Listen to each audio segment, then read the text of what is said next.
Mother of my children's in heaven. That's it. Hello and welcome to our Theological Institute here at Holy Family Catholic Church in Austin, Texas. We know that as Catholics, there are how many sacraments in the Catholic tradition? We have seven sacraments. Seven sacraments. Interestingly, many of our non-Catholic sisters and brothers don't recognize seven sacraments. They recognize how it is that many of those sacraments were decided on by the church after the Reformation, after that break, when the reformers tried to reform the church and get our focus back to principal things like scripture and things like the basic sacraments of baptism and the Eucharist. It was that time that the church had its own counter-reformation, a time to be able to tighten the screws and be able to say, no, as Catholics, we believe in seven sacraments. One of those sacraments is the sacrament of marriage. We don't talk a lot about marriage as a sacrament here at Holy Family Catholic Church. We tend to focus on other things, but it's time for us maybe to be able to discuss it.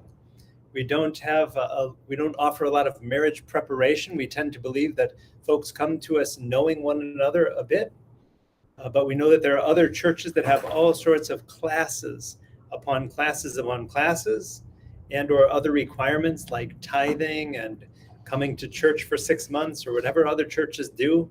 Here at Holy Family, we recognize the ancient heresy of semi-Pelagianism, which was the recognition of the church that you cannot give people the idea that they have to earn the sacraments of the church.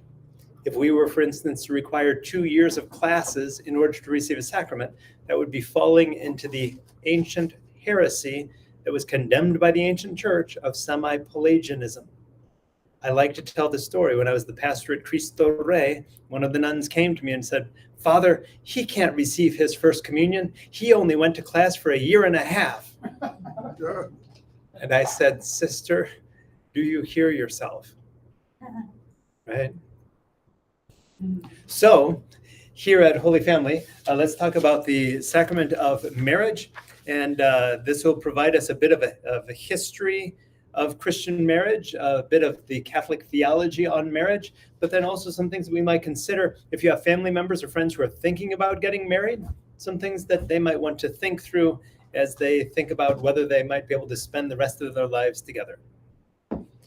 So let's jump into the history of Christian marriage. Historically, women were bought and sold through marriage. This is the dark, dark history, but we need to acknowledge it as part of the sacrament, right? How it is that human beings at some point, we believe that monogamy is an institution that's not much more than 10,000 years old. Monogamy comes from a root which means one wife, that one man and one woman would constitute a couple and that they would be together without others interfering in that relationship. There's a rather recent invention in human history, but in this monogamous system that we set up, we had the idea, again, if we have two baskets and we start dividing things into one of two baskets, one of the way that we started dividing people was men on this side, women on that side, boys, girls. And a marriage takes place then between one boy and one girl, or more accurately, between one man and one woman. Interestingly, as we'll see, the church did have various blessings for same-sex couples, even in the early and medieval church. We'll come back to that. But in the meantime, if we start setting up a system where it's one man and one woman, and they're in baskets, which is going to be better than the other? Remember, with the two baskets, one is always better than the other. Right is better than wrong. Good is better than bad. Light is better than darkness. Spirit is better than the body and flesh and sex. Men and women, which went into which basket? Women and men. Oh, if only. In a patriarchal, androcentric, or male-centered society, what happened? Men were set over women, which was fascinating because before we had a patriarchal society, our conceptions of God were of a creating goddess, of a female god. We imagined God to be feminine much longer than we have imagined God to be masculine. But now that we've turned it, now we're living in a patriarchal, androcentric, or male-centered society. The women were often bought and sold as part of marriage. We've heard of dowries. What was a dowry? But it was an exchange, right? You give me your property, your daughter, and I'll give you 3 cows and 2 chickens in return. hate to talk about it so crassly, but it was it was an exchange. I hate to say it, it was an exchange of property. We'll just pause there. This may be the first time that some of us are hearing this, or maybe it's sinking in a different way. In the Jewish culture, we remember that as Christians, we came from the Jewish culture, and in the Jewish culture, marriage was esteemed as a certain rite of passage into adulthood, which simply meant that for a girl, when she came of age, which meant typically the first cycle of menstruation, the first period, when you had your period, you were ready to be married off. You were ready to bear children. The church has tended to acknowledge how it is that girls come of maturity sooner than boys, which is why, interestingly, the Roman Catholic Church's minimum age for girls had been for many years 14, but for boys it was 16. Interesting. With Pope Francis, those ages have been slightly raised more recently. Hebrews chapter 13, verse 4, not written by Paul, but written in Paul's spirit and in Paul's name, shows a high esteem for marriage. Paul, in his first letter to the Corinthians, chapter 7, verses 6 to 9, speaks of marriage as a sort of last resort. He says that the unmarried should remain single. This fits within his thought that Christ was coming back, right? If you're not married, don't bother to get married. Christ will come back any moment. But he did suggest marriage in 1 Corinthians for those who couldn't control their passions. Now think about what message that gives of marriage. Don't get married. If you're not married, don't get married. Unless, of course, you can't control your passions, then get married. What signal does that send about marriage? Marriage is one way for you to control your passions. Virginity. So if we're speaking of marriage, we have to speak of virginity as well. Virginity was praised by early Christian writers. In fact, many of the early virgin martyrs of the church were martyred because they refused to be married. Think of how radical this was. Daughter, you will be married. I am trading you for those 2 cows and 3 chickens. But Dad, I don't want to be married. In a patriarchal, androcentric society, the virgins, the girls, were to be married. And those who resisted that, sometimes we have stories of some of the ancient, some of the virgins of the early church who were martyred because they refused to be married. Ready to run through views of marriage and some of the early writers of the church? Have we heard of St. Ignatius? He has a church here in Austin. About 110 AD, so roughly 80 years after Jesus' death, he would write, bishops should approve marriages. Remember, bishops would be sort of like the pastor of a church now. So when you think of bishop, don't think of a person wearing a pointy hat. The bishop was the overseer of a community. I would, in the ancient church, be the bishop, the overseer of Holy Family. Oh. The bishop should approve marriages in the community, though Ignatius said that there's no evidence that this was widely accepted. But he wrote this. And marriages should be according to God and not after people's lust. People should not be getting married based on lust. Oh, look at her, look at him. You should be getting married for other reasons. Tertullian, who lived from 160 to 225, suggested that the priest's blessing transform a sinful act, what was he talking about? Sex, into a sanctified act. Oh, so getting married, which means that you're going to be engaged in bodily and sexual things. Oh, how do you turn the bad into something good? Get the blessing of the priest. Tertullian, if second marriages were thought of as fornication, so back then, of course, they had situations like today where people would get a writ of divorce. You would get divorced from a person, and if you got remarried, according to Tertullian, you were then fornicating. You were having sex outside of marriage because you're not married to that second person. You were married to the first person. If you must remarry, he said, it should be with a Christian. Thanks. Cyprian of Carthage lived from 200 to 258. Christians should not marry pagans. Similar message to Tertullian. Jerome, who lived from 347 to 420. Marriage distracts from prayer. Okay, I feel at this point that we need to put the 2 baskets up again.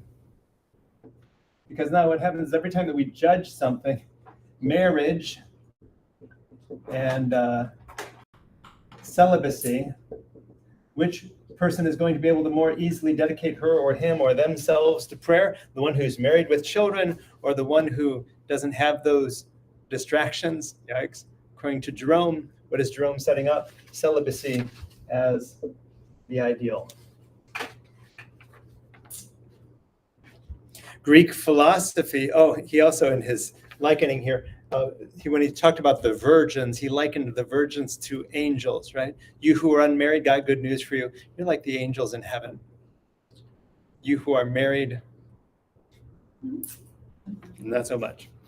Greek philosophy, what's interesting is this dualistic villainization of things. Again, we go back to the dichotomy between spirit, and we hear in this Sunday's first reading about the body or flesh, which was often equated with sex and sexual acts as well, goes into the negative column, such that those who were pursuing a celibate and or spiritual life were esteemed over those who were married and or pursuing bodily or fleshly desires. This dualism in the 4th century would be solidified by Manichaeism. The reason that we know so much about Manichaeism today is because there was a very famous theologian in the church who was a Manichaean before he was a Christian, and that was St. Augustine. So the Manichaeans believed in 2 principal deities, a good God that created everything that's good, and an evil God that created everything that's evil. Yikes. So by the 4th century, we see this complete villainization of everything in this column, including women, including various other categories of persons. Celibacy is raised above marriage. Jesus was put forth as a model for celibacy, since there is no indication in Scripture that he was married, and there was a focus on the imminent kingdom of God. Right? Dedicate yourselves to a spiritual life because, as Jesus said, the kingdom of God is at hand. And as the ancient Christians said, Christ is coming. Christ has died. Christ has risen. What? St. Augustine lived from 354 to 430. He spoke about 3 values of marriage. One is the fidelity shared by the 2 spouses. They are faithful to one another. Another is that the reason that they come together is for the sake of offspring. So why would a person get married? Because of kids and grandkids. Finally, the third was about the indissolubility of the sacrament, which means what in plain English? Once you're married, it can't be undone. Where we get a thought like that, Genesis chapter 2, what God has united, let no one divide. When God created Adam and Eve, according to Genesis chapter 2, right, the 2 of them were made for one another, male and female. They, for this reason, says the Scriptures, a man leaves his family and comes together with a woman, and the 2 become one. So once the 2 become one, got news for you, they're no longer 2, they're one. The English word that we use is they're a couple. They're a couple. And so how do you get the 2 apart? That will later lead to the church's process of annulments. An annulment was simply the belief that, okay, once the 2 become one, you are forever one. So the church had this idea of trying to legalistically try to figure out how the 2 never really became one. They seemed to be one, but they really weren't, for whatever reason. We'll come to some of those here in a moment. Let's see, after Augustine, no rite of Christian marriage was prescribed until the late medieval period. Think about that for a moment. So the church didn't have a rite of marriage like we do today, to the late medieval period. That means for over half the church's history. Jamie, Father Jamie, I have a question about Augustine. Go for it. So why did the church latch on to somebody with so many issues and who had his own complicated relationship with sex? And why did we latch on to him and say, oh yeah, that guy knows what he's talking about?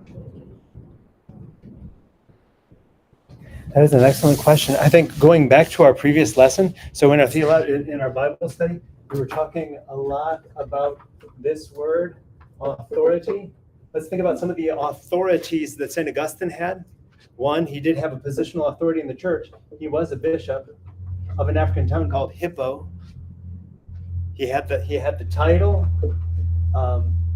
He was a prolific author. I think that doesn't go without. I mean, if you were to study the works of Augustine today, you would have tome after tome after tome of Latin works. So we as early Christians, when we were looking for guiding lights, it was natural to latch on to someone like this. Despite his foibles and despite the ways that we look at his theology today and say, I'm not sure that I would believe this or this or this.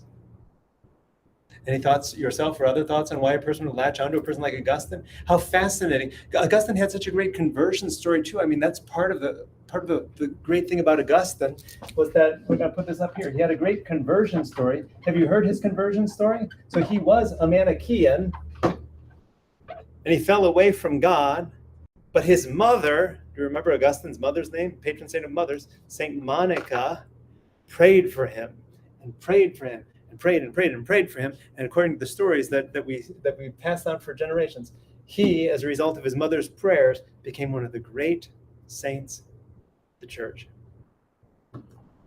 There was a religious order founded with his name, the Augustinians, St. Augustine. He was looked at as a model by many in the church from the 5th century on. Then declared a heresy, like most of his beliefs are now considered heresies. I wouldn't say most, some. Well, many, Yeah. But and why then do we, even some of the things we consider are heresies, and believe them of his, like the dualism element, and sort of a predestination sort of understanding. There you go. Comes from Augustine. Within the old and independent Catholic tradition, too, if we've heard the word Jansenism, a lot of these Jansenistic beliefs, a lot of what we read in Jansenism, it's simply their interpretation of Augustine's theology, of Augustine's works. The Jansenists were more Augustinian. As a result, those of us who broke from the Roman Catholic Church, as a result of this split in the church, were more Augustinian than others. Yikes, that's on us. We were more Augustinian than others in the Roman Church.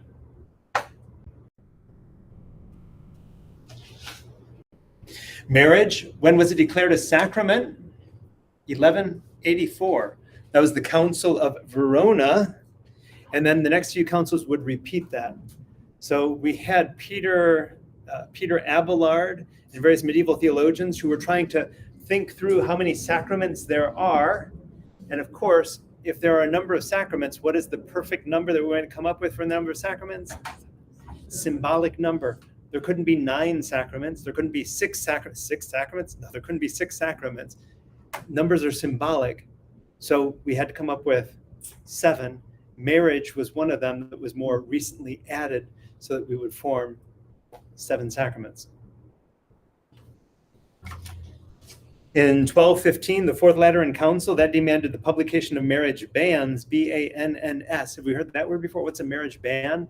That's when we publish who's getting married so that people can object to that person getting married. Why would a person object to that person getting married? Because they're not free to marry, because they're married by someone else. If Terry Ann wants to get married, then we have to have marriage ban. We have to publicly proclaim at Mass, hear ye, Terry Ann would like to be married. Does anyone have any objection to that? Mario raises his hand. Terry Ann's been this or that. Oh, yikes. Marriage bans then were sort of like our way of vetting people, the sacrament of marriage. Yikes. We could say all of this is left in the past, except that churches still today publish marriage bans. Usually they're more like announcements, right? So-and-so is getting married with so-and-so, but you'll see various churches who still publish like 3 times in their bulletin the names of people getting married. That goes back to this ancient tradition, 1215, the Fourth Council of Lateran saying, you need to announce this so that people have a chance to be able to say, wait a minute. Oh, Father Jamie, what are you doing marrying them? Don't do it. 1545 to 1563 was the Council of Trent. What was the Council of Trent reacting to? Oh, that was the Reformation. So the Council of Trent was reacting to the Reformation. The Reformation was by the likes of Martin Luther. Can we abbreviate him ML? Martin Luther King is MLK. ML started the Reformation 1517 with his 95 theses or questions that he had for the church. As a result, Trent became a counter-Reformation, the church's attempt to be able to say, no, we know that all these questions are being asked of us. This is what we believe. And that made them articulate more clearly what the church believed, for instance, with respect to sacraments. This is what makes the sacrament valid. These are the sacraments. It was Trent that came up with the idea of seminaries. Before Trent, we didn't have seminaries. Seminaries were a way for us to be able to teach priests, seminarians, what it is they need to know. Right? This is what you need to know. This is our Catholic faith, belief, history, tradition. You sometimes hear the adjective for Trent and everything that came out of the Council of Trent. The adjective is Tridentine. So if you ever hear, for instance, of the Tridentine Mass, what is the Tridentine Mass? The Mass that came out of Trent. Oh, Trent was all about uniformity. Not only what we're going to teach, what we're going to believe, but also how we're going to celebrate Mass. We will all celebrate the same Mass the same way throughout the world. No, you cannot use beer and pizza. We now officially proclaim you must use unleavened bread and you must use wine from grapes. Everything becomes uniform with the Council of Trent. So now that Trent is articulating its belief on marriage, Trent says, if you're going to be married, it needs to be in the presence of a priest, of the church's minister. Before then, you didn't have to be married in front of a priest. How fascinating is that? It took Trent in 1545 to 1563 saying, marriages will take place in the presence of a priest and of two witnesses, and that we continue to abide by today, which is a good practice.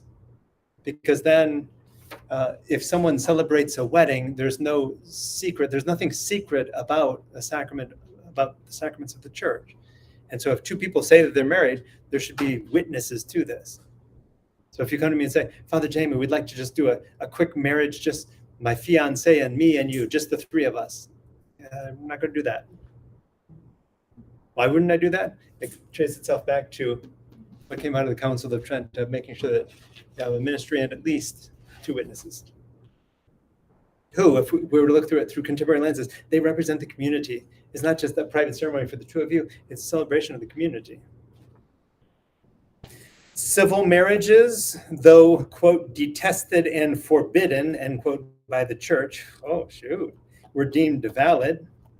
How interesting at that point. So since then, the church has taken this, has veered from this and said, no, if you're not married by the church, you're living in sin.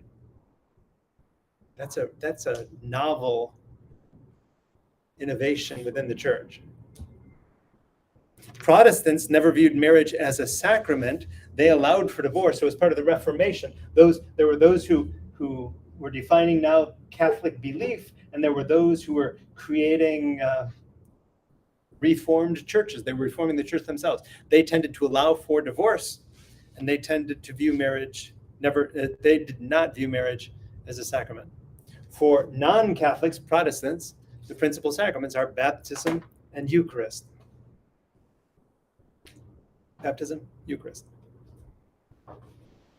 And I found this interesting. The summer school in Utrecht last summer had a class just on various same-sex blessings by the church throughout its history, which was so eye-opening for me, because we just think of these LGBTQIA plus issues as being like a 21st century thing. Church back in the 8th century was blessing same-sex couples. What would be interesting, there's no book that's published on this yet to my knowledge, at least not as of the summer when we looked. It would be interesting to see, like if we were able to publish an English translation of various same-sex rites of blessing throughout the church's history. That would be fascinating. The nature of Christian and Catholic marriage. Are we ready to forge on? What do we believe as Christians, as particularly as Catholics, about the sacrament of marriage? One, that marriage is a lifelong covenant or partnership. It's two people committing themselves to one another for the rest of their lives. Traditionally, Christian or Catholic marriage was conceived as being oriented toward procreation and the generation of offspring. Why would you want to sin and be placed in this basket? There must be some good out of this in your cost-benefit analysis. The good that resulted from this marriage and from you having sex was what? Kids.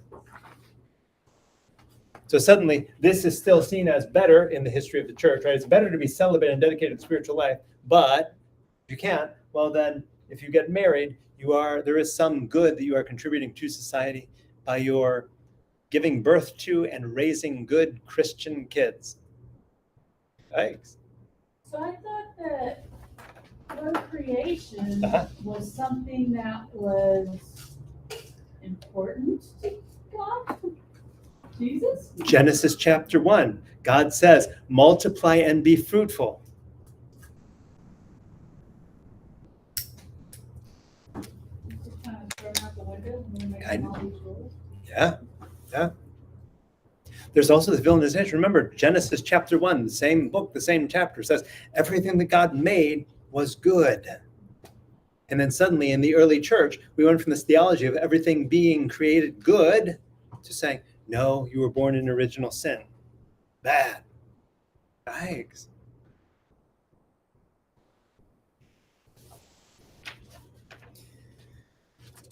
Just So, comment on the way it's written. The council grant major presidents, blah, blah, blah. But then it says, though detested and forbidden, the church they're deemed valid. the church recognized civil marriages at that time, Okay. which is why I'm saying we have since veered from there, because haven't we all heard that messaging of how it is that if you're not married by the church, what are you doing? You're living in sin. It's even stronger in the Spanish language, in Latino cultures. They have a word for it. Estoy viviendo en el pecado. I'm living in sin. We don't tend to talk like that in the English-speaking world. In the Spanish-speaking world, in Latin America, if you're not married by the church, you're living in sin. Mother and your kids are living in sin, you don't even receive communion. You feel so guilty about the way that you raised your kids and how it is that they're living in sin. To this day. To this day. Which you can imagine, there's something freeing about Holy Family and other independent Catholic churches offering a different message and being able to tell mothers, you did the best that you could. This is not on you. Even if your kids were living in sin, which we don't believe, even if your kids were living in sin, it's not on you. Go to communion. The one thing that we want to point out with the last point there about the generation of offspring and procreation is that what happened then was that marriage is not a good thing, really, except for procreation. So suddenly marriage became oriented for procreation. So the argument was marriage is all about procreation. So if you're sterile, you can get an annulment, says the Roman Catholic Church, from your partner because you're not able to have kids together. And that's what marriage is all about. To this day. What do you mean that's what marriage is all about? So Joe cannot get married with someone his age. I don't want to guess your age, 20. Whatever age, right? Even a person is past a childbearing age. Two people are past the childbearing age. The Roman Catholic theology has been marriage is all about procreation. For those of us who sort of like taken off the blinders and started seeing through other lenses, like the LGBTQIA community, same-sex marriage, is same-sex marriage all about having children? I don't have children. Not all about children. Marriage is about more than procreation and having children. Amen. A priest, a young priest. I went to the young priest because he told me, Mario, you don't have to have a bunch of children. Just have the ones you can provide for. That's what he told me. I don't know who told you that, but that was, And it was a long time ago. I mean, more than 50 years ago. He just, he just said, if you can provide for them, have them. Yeah. But if you can't, that was a radical priest. We didn't hear that sort of thing, especially before the 1960s. Think about it for a moment. If you're a church leader, which means that you're in the good basket here, the good bishops and nuns and priests who weren't having sex, they said, right? They said, yeah. We've seen all that's come to light in the last 25 years. But for them to say, go, and by the way, don't use birth control or anything like that, because 10-kid families are good for many reasons, because if you have this many kids, then you can give a few to the church. And also because it adds to our numbers as a church. Power comes from two things: gathering together people and/or gathering together resources. The more Catholics we can gather together, people keep having babies. The more people we can gather together and the more resources, the more powerful we can be. Shoot. What a complex history. Both spouses then, in the Catholic evolution, thinking on marriage then, both spouses have to be free to marry. We came a long way from the arranged marriages of women being sold as property. By the way, we could point to that and say all that's in the past, but what is a quinceañera after all? A debutante ball, a sweet 16? What is it? It's introducing a young lady who's come of age to society. It's parading her in front of all the neighbors and friends. Hey, look at my daughter. Debutante balls, quinceañeras, it fits within that patriarchal notion of drawing attention to my daughter. Only invite wealthy to the party. I'll love to hear from the highest bidder who will give me 3 cows and 3 ducks for my daughter. So both spouses must be free to marry. We've come a long way from women being seen as property, which means that if you're free to marry, what does it mean that you are free to marry? There are various things that come into that definition. One, that you're of age and you can commit yourself to marriage. Here in the United States, the legal age is 18 and you need parental consent if you're under 18. But again, in the Catholic tradition, we've not even said that. Traditionally, the Roman Catholic Code of Canon Law, when I studied it 20 years ago, said 16 for boys, 14 for girls. Pope Francis has raised that slightly. You cannot be related to one another as first cousins. We call that consanguinity. You share the same blood with that person. Second cousins could marry. I've not had a lot of people come to me as second cousins, but you get different situations where people come to you and say, hey, Father, this sounds weird, but I really love my sister, and we've talked about getting married. Yeah, not here, not by me. Consanguinity is the fancy word that we use for that. You're not free to marry. You must be able to freely exchange consent, which means that you can't be under duress, no shotgun weddings. It's a cause for annulment. You could get an annulment in the Roman Catholic Church if someone forced you, or if you felt forced to marry a person. Well, everything was planned, and even though I didn't want to, I couldn't get out of it by that point. And besides, my father was standing over along the back wall with a shotgun. No, you can't. You have to feel free to marry the other person. You must have the intention to marry for life, to be faithful to one another, and to be open to having children in the Roman Catholic tradition, which is why, before the exchange of vows, there are typically various questions that are asked, right? Have you come here of your own free will to marry one another? Yes, we have. Do you promise to do this or that? Do you promise to love one another and be faithful for the rest of your lives? We do. Those sorts of questions are to be able to answer that question of their intention to enter into marriage. What are the various requirements of a Catholic marriage? Well, that depends on which church. The Roman Catholic Church has its canon law with all sorts of rules about who can be married and where they can be married and what words to use, etc. In the independent Catholic tradition, we are not subject to the structures and strictures of Rome, which is why in our tradition, it's the loveliest thing in the world to have weddings in what Archbishop William Johnson used to call God's cathedral. Rather than doing it in the church, There's nothing lovelier than an outdoor wedding in some instances. Typically, at least one spouse must be a baptized Catholic in order to celebrate a Catholic wedding. Canons may specify who can marry, where, how, when, by whom, etc. But did you know that the Roman Catholic Church recognizes as valid sacraments the marriages of two non-Catholics who are validly married in that tradition? Why is this important? Think through what this means. I'm not Catholic, I'm Baptist. And my wife is Baptist. We're both Baptist. We were married in the Baptist church. If we got divorced and I wanted to marry in the Catholic church, I would have to get a Catholic annulment of my Baptist wedding.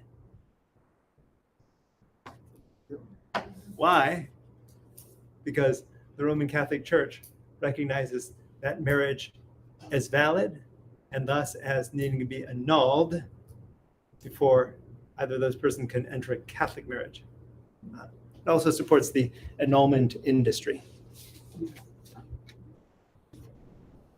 Independent Catholic views on marriage. What do we as independent Catholics think on topics like this? One, we don't follow Roman Catholic canons about, for instance, having to be married in a church or receiving an annulment if you've been previously married. No. If you are divorced civilly, that divorce is the end of your relationship with that person, and we recognize that. There's no need to seek a dispensation for marrying a non-Catholic or a non-Christian. Do you know, in the Roman Catholic Church, you have to get the bishop's approval, the approval of the tribunal, to be able to marry a non-Catholic. True. Even worse, I shouldn't say worse, but even more extreme, to marry a non-Christian. And if you want to marry someone who's not in the Christian tradition, in the Roman Catholic Church, you have to get a dispensation for that. In the Independent Catholic Church, God bless you. You know, if the two of you love one another, let's celebrate your love. Annulments, maybe I'm too harsh. I wrote here on the handout that annulments are pharisaical hogwash. I mean, we recognize the value of annulments. The thought with annulment is, right, if the two become one, then someone has to make the argument that they didn't become one. The challenge is that it becomes arguments. When I was a pastor at Cristo Rey, one of the things I hated most about being a priest was having to do annulments. It was a 27-page application at that time. I think it cost people $300 at that time. This is over 20 years ago, 25 years ago. And it was just, it was me trying to argue that they were never validly united in marriage as we believed they were. Then trying to come up with the arguments, the reasons, to be able to suggest, no, they weren't married because he had a 6-pack of beer before the wedding, which impaired his judgment. That is a real case, actually. An annulment, a marriage that I celebrated was annulled on that account.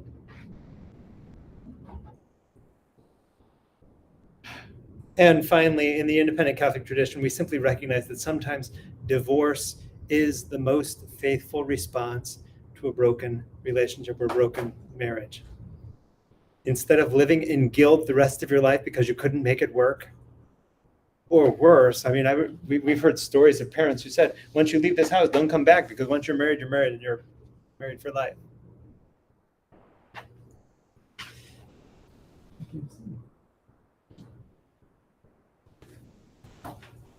Finally, we come to, if we were to give a marriage preparation class, what might that look like? For those of us who are married, we might have various ideas. So this becomes more audience participation here in this last part. Because what would we say to family members or friends who are getting married? One of the things that I would tell them is that one of the greatest challenges in married life, in my experience as a priest and as a husband, is simply managing differences in relationships. It drives me crazy. This is no comment on anyone that anyone may know, but I'm one who squeezes, this is true, I squeeze the toothpaste from the end all the way up to the where you open it. And if anyone squeezes the toothpaste in the middle of the tube, it drives me crazy.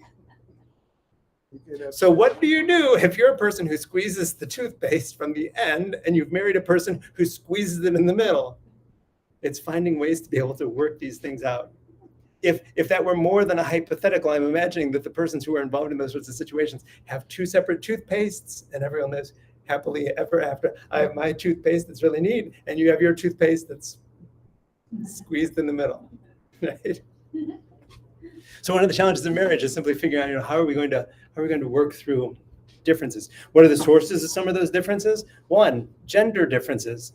If one spouse is a man and one spouse is a woman, there are entire books that are written on gender differences. One of the principal books that came out in the 90s, if I'm not mistaken, was Men Are From Mars, Women Are From Venus.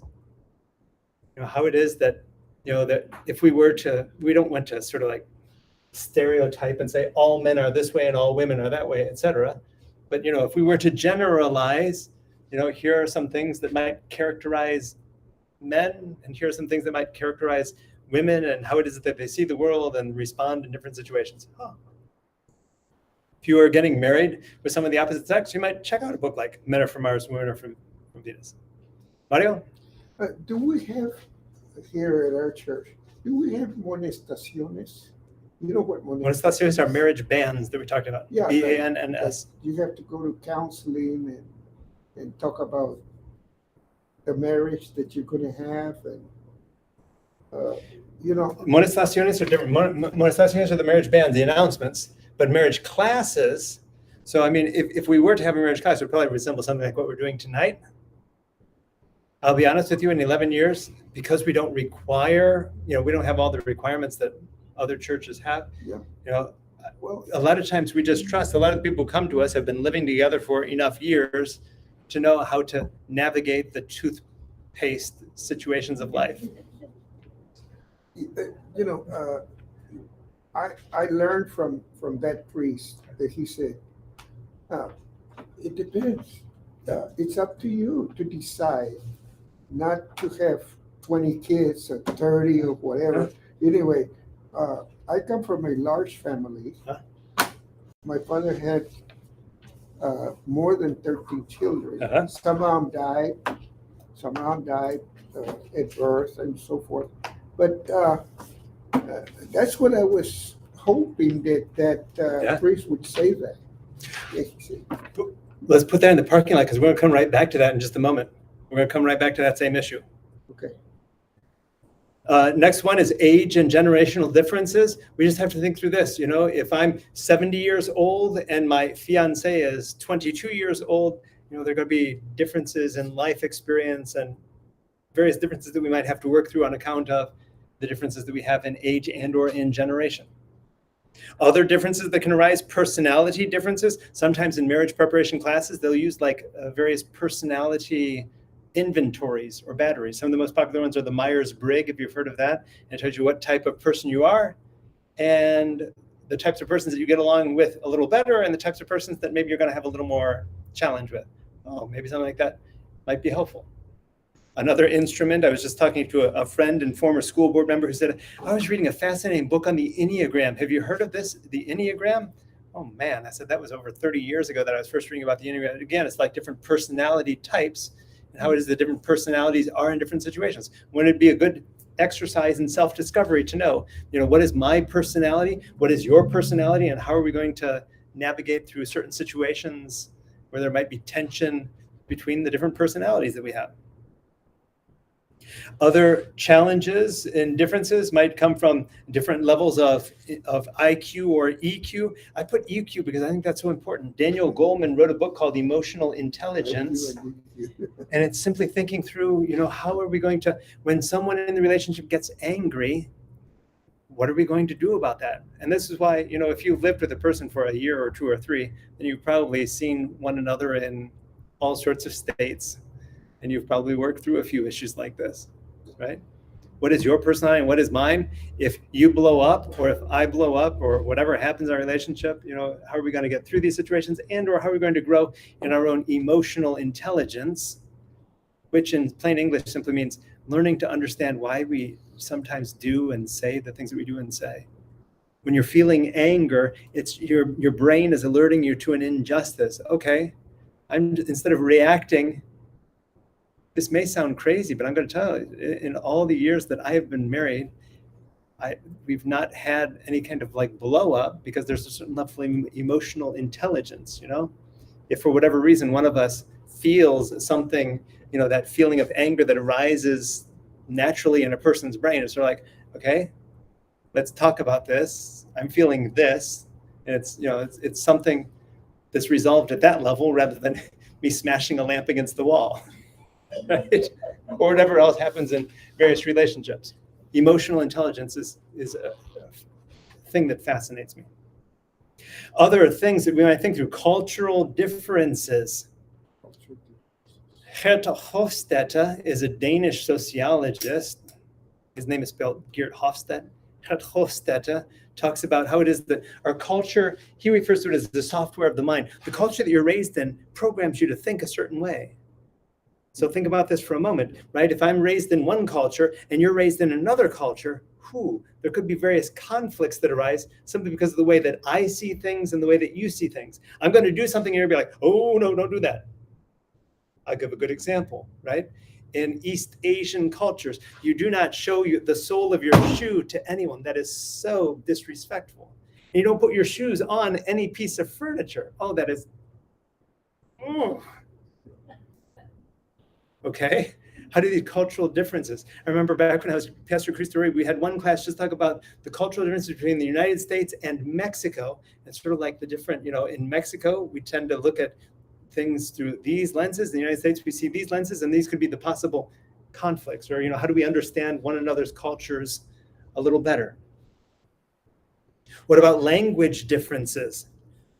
Things get lost in translation. So if you speak one language and I speak another, it's possible that I'm going to understand you to say something that you may not have meant in the way that I understood it. This happens all the time in relationships where two people speak two different languages. Right. What about differences in religious belief or practices, right? Different beliefs. Okay, you just have to be aware of that. Doesn't mean it's the end of the world. You could be two different religions and still have an entirely happy marriage. But if there are any differences of religion and or of belief, what will that mean for your relationship? Differences in priorities. Priorities are often expressed when you hear the word should. Oh, you should do this or that. Differences in interests. You are naturally going to have different interests from your partner. If you have shared interests, that's great. But how can you respect that you're also going to have different interests too? An example in my household, I'll just put it out there. Anthony wants to volunteer for the Paris Olympics. I think that is so cool. It's not my interest. I won't be going with him. I'll cheer him on from afar. Oh, I may visit him, but I'm not going to be like volunteering at the Olympics. Follow me? We have different interests. So if he wants to play pickleball with friends, not so much my interest. I probably have a few interests that he doesn't have. And that's part of relationship, I suspect, is seeing, what are the shared interests, the things that we love doing together, and what are the things where you can do them and I can say, have fun, and you can say the same to me. Differences in perspectives. In Spanish, cada cabeza es un mundo. Every head is its own world. One of the riches about marriage is that suddenly now you're going to have two perspectives. You're going to see something one way, and they're going to see something the other way. And the beauty of that, especially if you're raising kids, is that you're going to be able to provide two perspectives of any situation. One person will be like, I can't believe he did this. And the other person will be like, oh, calm down. They're going to have two perspectives. The beauty of marriage is you're getting two perspectives. The challenge of marriage is that you're getting two perspectives. Two people see the same situation and are going to see it from different perspectives. One of the examples that I like to use, when I was a young priest, this is literally more than 20 years ago, a couple came to me for marriage counseling. I didn't know a lot about marriage back then, but I was in that role of counseling. And they were ready to separate over a glass, a drinking glass. And I could not make that up. Simply because every night he would get a drink of something. He'd drink it, he'd watch TV, he'd fall asleep. He would, of course, have the the glass on the side, and what do you call it, on the side of his chair. He'd get up and go to bed, and when she would wake up in the morning, what did she find? He expects me to clean up after him. And suddenly, the two of them were seeing that glass from different perspectives. During our time together, he was like, honey, I don't mean anything by this. I'm tired. I fall asleep. It's sitting there. I go to bed, and sorry. Two people seeing the same thing from different perspectives. Cada cabeza es un mundo. We see things from different perspectives.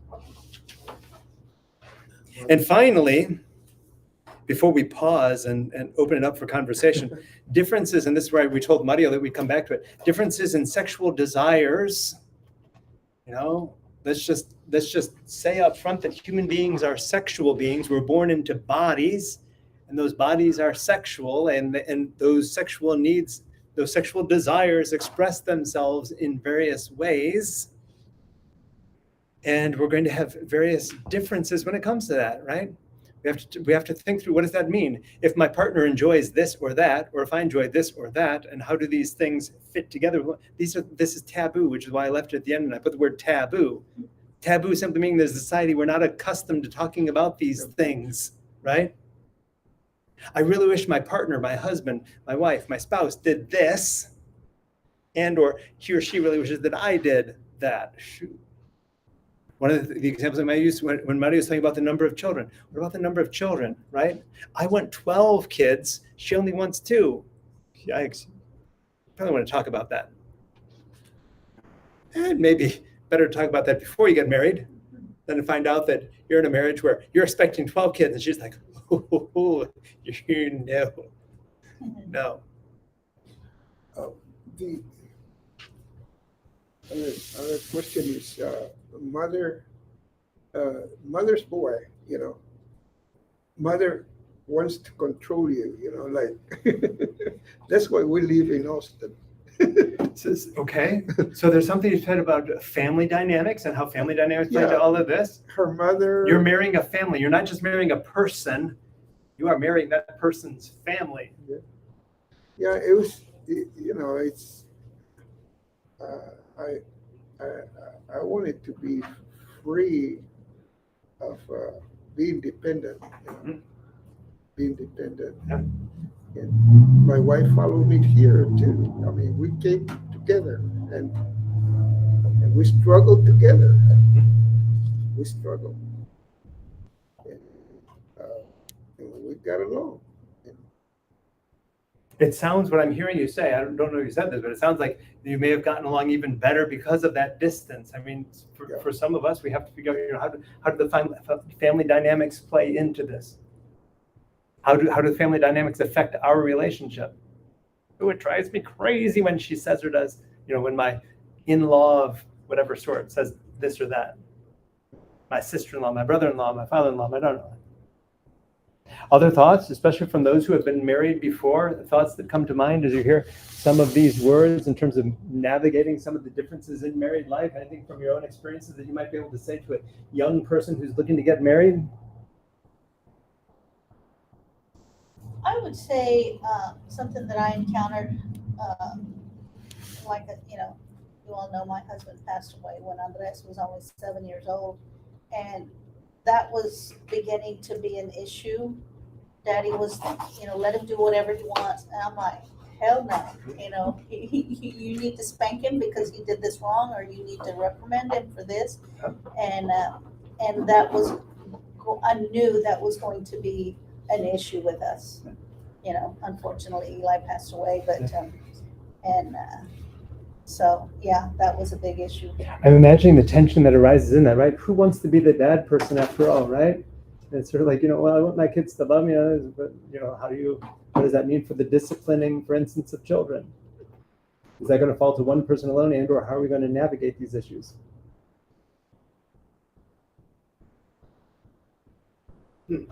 Any other experiences from our own married life and or life with other people?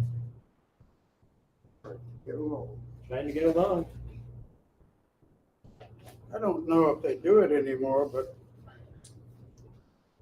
the girl, well, later married, and we had a good marriage. She went to heaven, but Probably because, no. We had, it, the diocese was Nashville, Tennessee. There's now one in Memphis, but you had to go to courses, you had to go to classes. Yeah. If you were gonna get married in the Yeah. church, Yeah. you had to do that. Yeah. And I didn't find it offensive at all. I was a little older, I'd been in the service and knew the world, but I thought that was a good thing. There you I go. don't know if they do that anymore, but that was actually required. Yeah. If you were gonna be married in the church. It is not required in the state of Texas. However, I mean, certainly there's a value to it. I think one of the challenges is that some churches go overboard in their requirements. Some require, weekend retreats and, all sorts of classes and personality inventories, etc. I think it's every priest and deacon has to decide where she or he or they are on that spectrum. I'm one who tends to, I like to believe that these people know one another well enough that there's nothing that I can say in 60 minutes that will change their life forever, but there's probably something I could say in 60 minutes that might be helpful.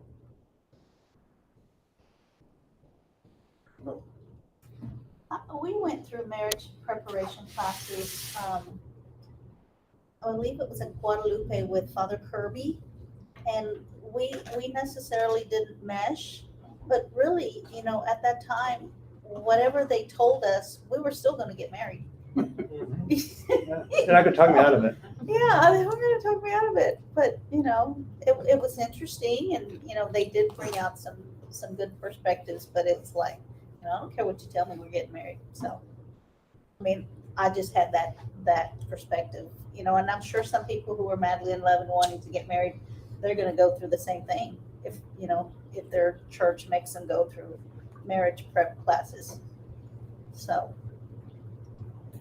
I didn't probably hear, but one thing that another difference comes to mind is like different views on money, different views on spending and earning and saving, etc. People's perspectives on money can play into relationships as well and cause for a little tension. I would say talk about what annoys you first, because if something annoys you right now, it's not going to get any better unless y'all talk about it. And also patience, lots and lots of patience, lots of patience. And also, I would just suggest to ourselves, we really need to think through as well, how are you going to handle an instance of infidelity? I hate to even say that or suggest that to a couple who's getting married, but the human being is not wired for monogamy. The human being is a sexual being, and whatever desires she or he or they have are going to be fulfilled in your relationship or outside of your relationship. So what are you going to do the first time that you come home and see a love mark on her or his or their neck? Is that the end of the relationship? And or do you rejoice that she or he or they is finding a way to meet needs that Future, so. This is- So just something to think through. The human being is a sexual being. We're born into these bodies in which we experience certain desires, and we want to think, that the vows that we profess of love and faithfulness for the rest of our lives is what we're going to live for the rest of our lives. But we also know that we're both human beings with all the weaknesses and challenges that human beings have. Yikes. Ralph Smith, dude, in German, that's out with you. But Father Jamie, there was a statement there about Christians not marrying pagans. Will we consider pagans? What, because we have statues and all that? I mean, So having statues is certainly could be considered by some to be pagan beliefs. We consider ourselves to be Christian. I'm not and Catholics. complaining about it, because my mother would say, when you walk into a house, we have pictures of family. So what's wrong? She would say, what's wrong? Relationships. I think the final words that I would have for any couple who's looking to get married, and you, if you're speaking with any family member or friend who's in that situation, the thing I would say is that relationships are dynamic. Have you ever thought about that for a moment?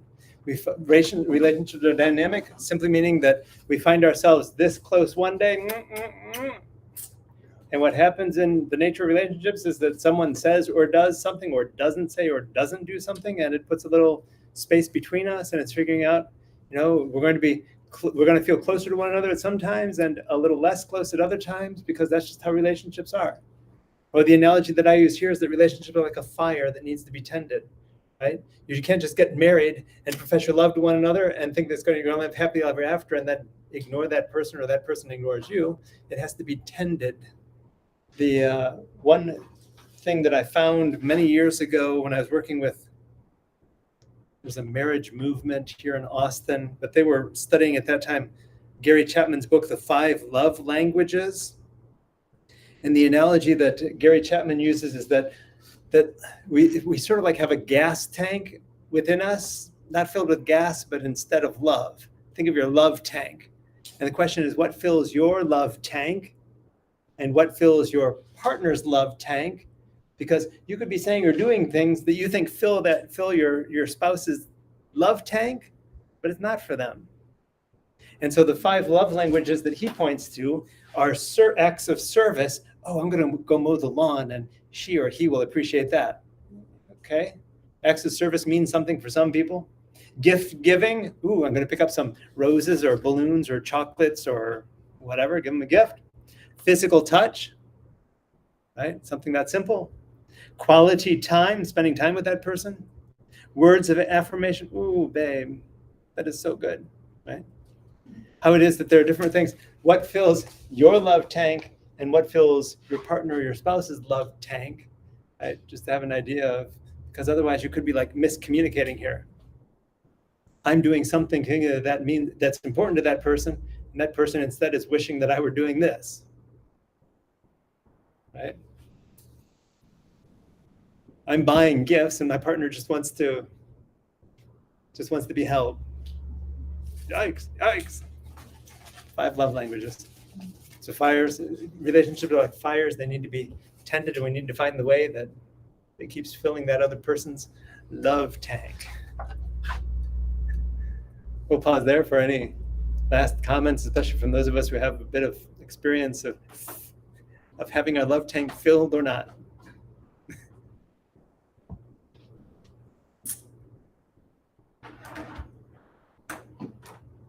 Good. We pray in a special way for all couples who are looking toward the prospect of being married. Marriage is a journey. Amen. Marriage has its joys and it has its challenges. So for those of us who are living it now, we pray for one another and lift one another up. And for those who are contemplating it for themselves, we pray for them as well. Glory be to the Father, and to the Son, and to the Holy Spirit, as it was in the beginning, is now, and forever shall be, a world without end. Amen. Have a great night.